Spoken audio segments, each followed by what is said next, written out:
الحمد لله وحده والصلاة والسلام على من لا نبي بعده أما بعد فأعوذ بالله من الشيطان الرجيم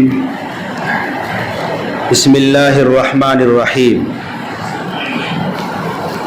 فإذا أفضتم من عرفات فاذكروا الله عند المشعر الحرام واذكروه كما هداكم وَإِن كُنتُم مِّن قَبْلِهِ لَمِنَ الضَّالِّينَ صدق اللہ العظیم۔ حضرات، حج کے ایام شروع ہو چکے ہیں۔ پوری دنیا سے اہل مکہ اور حدود حرم کے رہنے والوں کے علاوہ تقریباً 15 لاکھ حجاج کرام پوری دنیا سے پہنچ چکے ہیں مکۃ المکرمہ میں۔ وہاں کی جو لوکل آبادی ہے، جو حجاج کرام ہے، ان کی تعداد الگ ہے۔ انہیں ملائیں تو تقریباً 20 لاکھ کے قریب حجاج کرام بنتے ہیں اس سال۔ اور وہاں آج 8 ذی الحجہ کی تاریخ ہے، اور 8 ذی الحجہ سے حج کا دن شروع ہوتا ہے۔ حج کے 5 دن ہیں، 8، 9، 10، 11، 12۔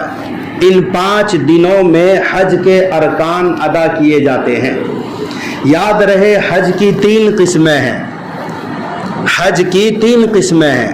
نمبر 1 حج قران، جب حج کا احرام باندھا جاتا ہے تو ساتھ میں عمرے کا بھی احرام باندھا جاتا ہے۔ حجاج کرام پہلے جا کر عمرہ کرتے ہیں، صفا مروہ کی سعی کرتے ہیں، پھر حلق نہیں کرتے، سر نہیں منڈاتے، اسی احرام میں رہنا پڑتا ہے، اور یہ بڑا بھاری کام ہے جب تک کہ حج کے ایام شروع نہ ہو جائے۔ اسے حج قران کہا جاتا ہے۔ رسول اللہ صلی اللہ علیہ وسلم نے جب حج فرمایا تھا، آپ کا یہی والا حج تھا، حج قران تھا۔ نمبر 2 حج تمتع، جو انڈیا، پاکستان، بنگلہ دیش والے حجاج کرام عموماً کرتے ہیں کہ یہاں سے پہلے عمرہ کا احرام باندھا جاتا ہے، طواف کر کے سعی کرنے کے بعد حلق یا قصر، سر منڈایا جاتا ہے، بال بڑے ہوں تو چھوٹے کرائے جاتے ہیں، پھر احرام کی پابندیاں ختم ہو جاتی ہیں، اپنے لباس میں آ جاتا ہے۔ پھر جب حج کا دن شروع ہوتا ہے 8 ذی الحجہ کو، اس دن پھر سے احرام باندھ کر مینا جاتے ہیں۔ اسے حج تمتع کہتے ہیں۔ حج قران اور حج تمتع کرنے والوں پر عید کے دن وہاں مینا میں قربانی ضروری ہے۔ سمجھ رہے ہیں قربانی کیوں ضروری ہے؟ تمتع کہتے ہیں فائدہ اٹھانا، چونکہ آپ نے ایک ہی سفر میں حج کے ساتھ عمرہ کر کے فائدہ اٹھایا ہے، اور قران والے نے بھی ایک ہی سفر میں حج اور عمرہ دونوں ادا کیے ہیں، لہذا وہاں مینا میں قربانی ضروری ہے۔ اسے دم شکر کہا جاتا ہے۔ نمبر 3 حج افراد، جو عموماً اہل مکہ اور حدود حرم کے اندر رہنے والے ادا کرتے ہیں، باہر والے بھی کر سکتے ہیں۔ اس حج میں صرف حج کا احرام باندھا جاتا ہے، عمرہ شامل نہیں ہے، اور یہ حج کرنے والے کے اوپر عید کے دن وہاں مینا میں قربانی ضروری نہیں ہے۔ یہ بات واضح ہو گئی کہ حج کی 3 قسمیں ہیں، لیکن سب سے افضل حج فقہا نے حج تمتع لکھا ہے، جو انڈیا پاکستان والے کرتے ہیں۔ 8 ذی الحجہ کے دن صبح فجر کی نماز کے بعد سے ہی تمام حجاج کرام خیموں کا شہر کہلانے والا میدان مینا، جو کہ تمام سال غیر آباد رہتا ہے، وہ میدان صرف 5 دن کے لیے خیموں کا شہر بنتا ہے۔ وہاں پر 8 ذی الحجہ کے دن ظہر، عصر، مغرب، عشاء کی نماز ادا ہوتی ہے، لوگ عبادت میں مشغول ہوتے ہیں۔ پھر اگلی صبح فجر کی نماز پڑھتے ہی تمام حجاج کرام میدان عرفات پہنچتے ہیں۔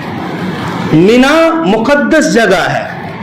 مینا میں جو آپ نے 8 ذی الحجہ کو عبادت کر کے 5 وقت کی نماز ادا کر کے وہاں قیام فرمایا، وہیں مینا کی سرزمین پر واقع مسجد خیف ہے، مقدس ترین مسجد ہے اسلام کی۔ یہ بھی عموماً حج کے انہی دنوں میں کھولی جاتی ہے۔ اس مسجد کے بارے میں رسول اللہ صلی اللہ علیہ وسلم کا ارشاد ہے کہ اس مسجد میں 70 نبیوں نے نمازیں ادا کی۔ یا اس مسجد میں 70 انبیاء کرام مدفون ہیں. کتنی بڑی فضیلت والی یہ مسجد ہے. موقع پاتے ہی لوگ مسجد خیب میں جا کر نماز پڑھتے ہیں، اور اسی مسجد کے قریب ہی میں رسول اللہ صلی اللہ علیہ وسلم کا بھی خیمہ تھا حج کے دن میں. تو اگلی صبح فجر پڑھ کے تمام حجاج کرام عرفات جاتے ہیں. عرفات بڑا وسیع و عریض میدان ہے. کتنے بھی حجاج کرام پہنچ جائیں، آج تک تاریخ اس بات پر گواہ ہے کہ وہ میدان لبالب بھرا نہیں ہے. بڑا وسیع میدان ہے، برکت والا میدان ہے. میدان عرفات کو عرفات کیوں کہا جاتا ہے؟ 3 توجیہ علماء نے لکھی ہے. عرفات کا معنی ہے جاننے کے. عرفات کہتے ہیں جاننے پہچاننے کو، یہ معنی ہے اس کا. نمبر 1، آدم علیہ السلام کو اللہ نے دنیا میں بھیجا تو سری لنکا میں واقع سرندیپ میں بھیجا، اور اماں حوا کو جدہ میں بھیجا، جہاں اماں حوا کا مزار بھی ہے جدہ میں. جدہ کے معنی عربی میں دادی کے ہے. اماں حوا جدہ میں، آدم علیہ السلام سرندیپ میں.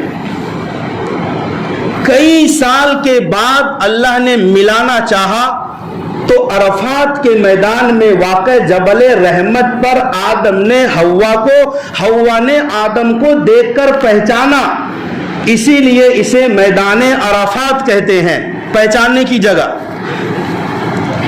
نمبر 2، دوسری وجہ یہ ہے کہ جبرائیل علیہ السلام نے ابراہیم علیہ السلام کو مناسک حج سکھلائے. حج کس طرح ادا کیے جاتے ہیں؟ تو حضرت ابراہیم علیہ السلام نے جبرائیل علیہ السلام سے حج کے ارکان کو جانا، اسی لیے اس میدان کو میدان عرفات کہا جاتا ہے. تیسری وجہ یہ ہے کہ وہاں لاکھوں لاکھ حجاج کرام پہنچ کر رب کی عبادت کر کے اللہ کو جانتے پہچانتے ہیں، اسی لیے اسے میدان عرفات کہا جاتا ہے. تو عرفات کے میدان میں زوال سے پہلے پہلے تمام حجاج کرام اگرچہ ایک لمحے کے لیے ہو پہنچنا پڑتا ہے. یہاں تک کہ سعودی گورنمنٹ نے اس بات کو لازم قرار دیا ہے، اگر کوئی سخت سے سخت بیمار ہی کیوں نہ ہو، ہسپتال میں داخل کیوں نہ ہو، ایمبولینس کے ذریعے سے ایک لمحے کے لیے ہی صحیح، 5 منٹ کے لیے ہی صحیح، میدان عرفات پہنچایا جاتا ہے. اس لیے کہ رسول اللہ صلی اللہ علیہ وسلم کی حدیث ہے، الحج هو العرفہ، حج تو عرفات میں ٹھہرنے کا نام ہے. جس نے عرفات کو پا لیا گویا کہ اس نے حج کو پا لیا، اور جس نے عرفات میں چوک کر گیا اس کا حج ہی قبول نہیں، حج ہی معتبر نہیں. تو میدان عرفات میں زوال سے پہلے تمام حجاج کرام پہنچتے ہیں، اور یہ لاکھوں انسانوں کا سمندر والا میدان بھی صرف سال میں 8 سے 10 گھنٹے کے لیے شہر بن جاتا ہے، اس سے زیادہ نہیں. وہاں ظہر اور عصر کی نماز حجاج کرام ادا کرتے ہیں، اللہ سے لو لگاتے ہیں، گڑ گڑاتے ہیں، ذکر و اذکار میں مشغول ہوتے ہیں، یہاں تک کہ اللہ انہیں معاف کر دیتا ہے. حدیث میں اس طرح ہے کہ جو شخص میدان عرفات میں پہنچ کر بھی یہ سمجھے کہ میری مغفرت نہیں ہوئی تو اس سے بڑا بدنصیب کوئی نہیں ہے. آج تو اللہ خود آتا ہے دینے کے لیے، عرفات پہنچ کر اللہ سے مانگو تو اللہ آج خود دینے پر آتا ہے، لوگوں کے گناہوں کو معاف کر دیتا ہے. پھر آج عرفات میں 9 تاریخ کو ہی سورج ڈوبنے کے بعد سارے حجاج کرام عرفات چھوڑ کر مزدلفہ چلے جاتے ہیں، اور لوگوں کے تجربے کے مطابق پیدل جانے والے گاڑیوں پر جانے والوں سے پہلے مزدلفہ پہنچتے ہیں. ایک رش، ایک بھیڑ ہوتی ہے. اس سے زیادہ جو لوگ پیدل چلتے ہیں انہیں پیدل ہی چلنا چاہیے.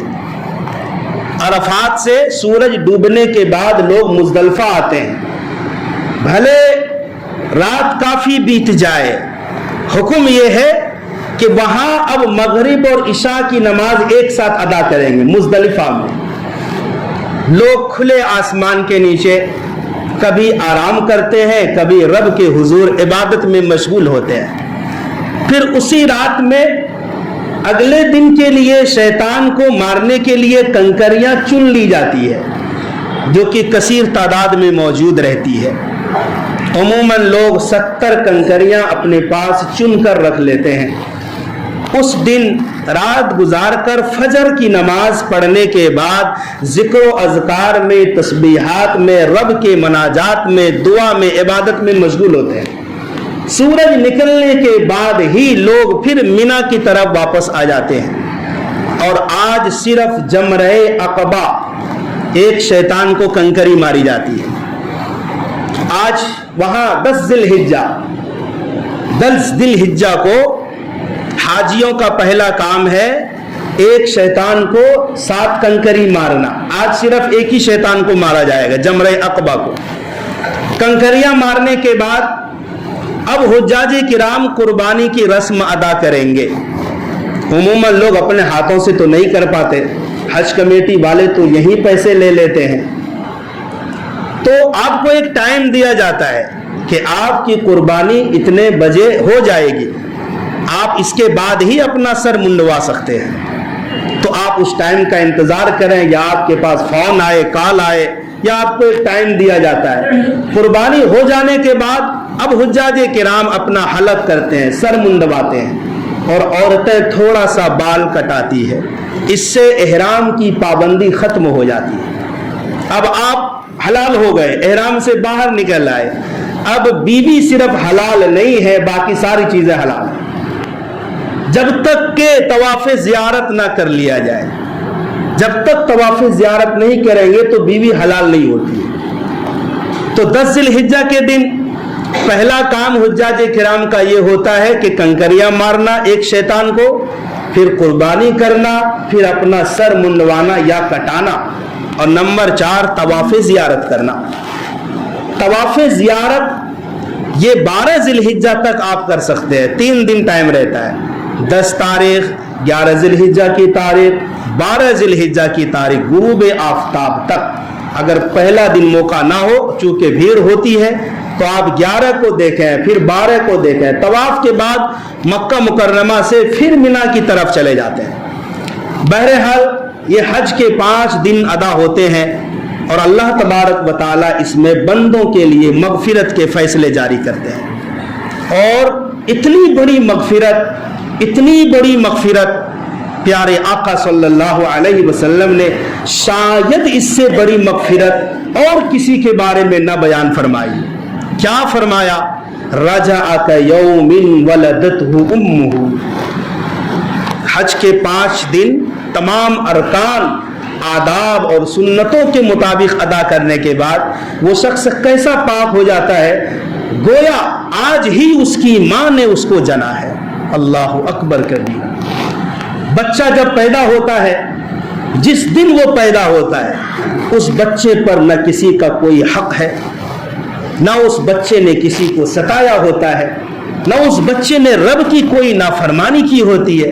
کتنا معصوم بچہ ہوتا ہے، ہر گناہ سے پاک صاف، نہ حقوق العباد ہے نہ حقوق اللہ ہے۔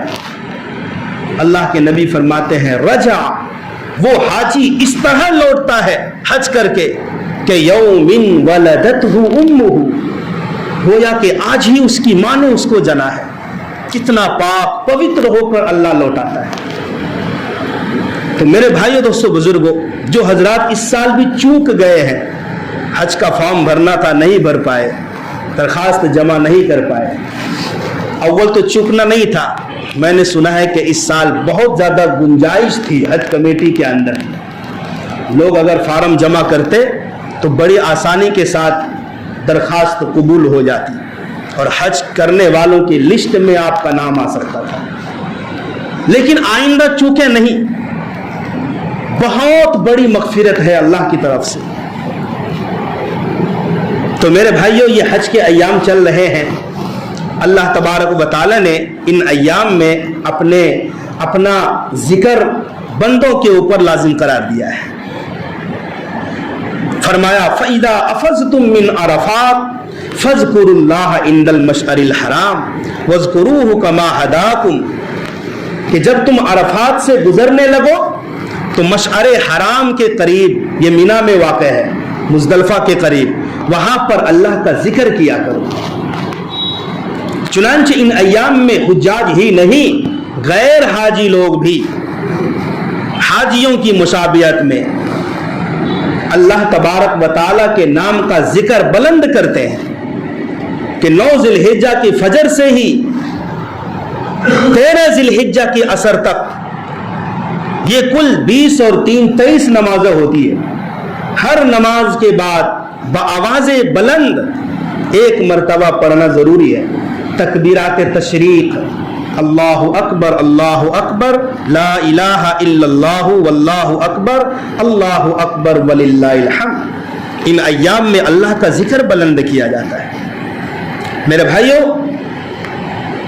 ان ایام میں ایک اہم فریضہ 10 ذی الحجہ، حضرت عائشہ رضی اللہ تعالی عنہا سے مروی ہے کہ رسول اللہ صلی اللہ علیہ وسلم نے فرمایا، قربانی کے دن جانور کے خون بہانے سے زیادہ پسندیدہ عبادت اللہ کو اور کوئی نہیں۔ سب سے بہترین مقبول ترین عبادت قربانی کے دن جانور کا خون بہانا ہوتا ہے۔ قربانی لفظ قربان سے ہے اور قربان لفظ قرب سے ہے، اللہ سے قریب ہونا۔ بندہ جانور کی قربانی پیش کر کے اللہ سے قریب ہو جاتا ہے۔ اللہ سے قریب ہونے کو قربانی کہتے ہیں۔ یہ جانور جنہیں اللہ نے ہمارے لیے مسخر کیا ہے، جو در حقیقت سیدنا ابراہیم خلیل اللہ علیہ السلام کی ادا اور سنت ہے، ان کے نقش قدم پر اور ان کی سنت کی اتباع میں ادا کو زندہ کرنے کے لیے اللہ نے تمام عالم کے مسلمانوں پر ضروری قرار دیا ہے۔ ورنہ حق تو یہ تھا کہ ہم اپنی جان، ہم اپنی اولاد کی بھی قربانی پیش کرتے تو بھی حق ادا نہ ہوتا۔ ابراہیم علیہ السلام نے اپنے بیٹے کے گلے پر ہی تو چھری چلا دی تھی۔ یہ الگ بات ہے کہ چھری وہاں نہ چلی اور اللہ نے جنتی جانور کے گردن پر، گلے پر چھری چلوا دی۔ قربانی کا بڑا ثواب ہے۔ فرمایا خوش دلی سے قربانی ادا کیا کرو، خوش دلی سے، تنگ دلی کے ساتھ نہیں، ناراضگی کے ساتھ نہیں، خوش دلی کے ساتھ قربانی کیا کرو، اس لیے کہ قربانی کے یہ جانور اپنے کھروں کے ساتھ، اپنے سینگوں کے ساتھ، اپنے بالوں کے ساتھ کل میدان محشر میں آئیں گے اور اعمال نامہ کے ترازو پر وزن میں کام آئیں گے۔ خوب فربا، خوبصورت، موٹا تازہ دیکھ کر قربانی کیا کرو، یہ جانور تمہارے لیے پل صراط پر سواریاں بنیں گے۔ تو میرے بھائیوں، یہ بڑا مبارک عمل ہے۔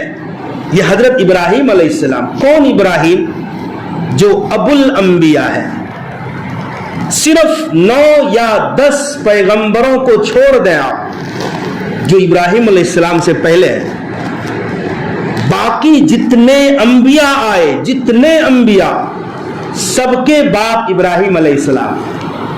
اسی لیے آپ کو ابو الانبیاء کہا جاتا ہے۔ جس کے خاندان میں ایک ولی ہونا، ایک ولی اللہ والا بزرگ، وہ خاندان فخر کرتا ہے کہ ہمارے خاندان میں ایک اللہ والا گزرا ہے، ایک ولی گزرا ہے، ایک بزرگ گزرے ہیں۔ کیا شان ہے ابو الانبیاء ابراہیم علیہ السلام کی، ایک دو نہیں، ہزاروں نبیوں کے باپ ہیں۔ اور پھر سب کا خلاصہ، سب کے نچوڑ جناب محمد الرسول اللہ صلی اللہ علیہ وسلم بھی آپ ہی کی نسل سے ہیں۔ وہ ابراہیم علیہ السلام جنہیں اللہ نے آزمایا، وَإِذِ ابْتَلَىٰ إِبْرَاهِيمَ رَبُّهُ بِكَلِمَاتٍ فَأَتَمَّهُنَّ۔ اس وقت کو یاد کرو جب اللہ نے ابراہیم علیہ السلام کو چند باتوں میں آزمایا، فَأَتَمَّهُنَّ، ابراہیم علیہ السلام ان آزمائش میں کھرے اترے۔